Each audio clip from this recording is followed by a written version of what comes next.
Hey guys, welcome back to our video series on hip osteoarthritis. In this video, we're going to show you how we diagnose it in our office.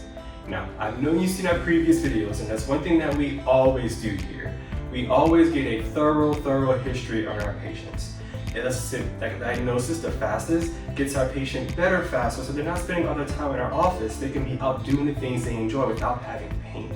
So, we know if someone has hip arthritis. We know that they're going to have pain that usually starts around the groin and wraps around the hip. The pain's going to start off dull and become sharp over time. Also, they're going to be a male patient.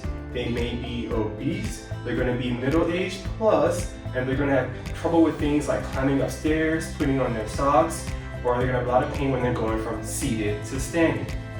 Now, in addition to our history, we can also do some special tests on our patients. So our first test that we're going to do on our patient is called the Faber's test. So our patient's going to be lying flat on their back. And what we're going to do is take the affected side, we're going to bend that knee up, put the ankle over the opposite knee, while stabilizing the good hip, we're going to push down on the bad side. If there's any pain or clicking and popping in the hip joint, then this leads us to believe our patient has some level of hip pathology. Our next test is going to be the Faber test. So we're going to take our patient, we're going to bring their hip all the way up, and we're going to do some internal rotation and adduction.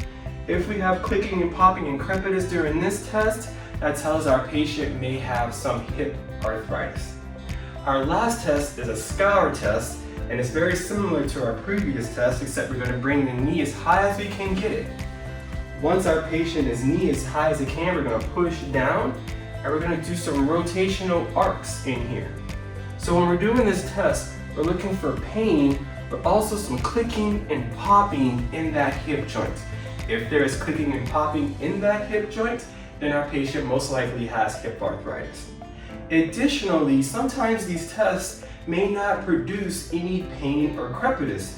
So how do we diagnose our patient when that happens? Well, the gold standard for hip arthritis would be an X-ray or MRI. That would allow us to see deep into the joints.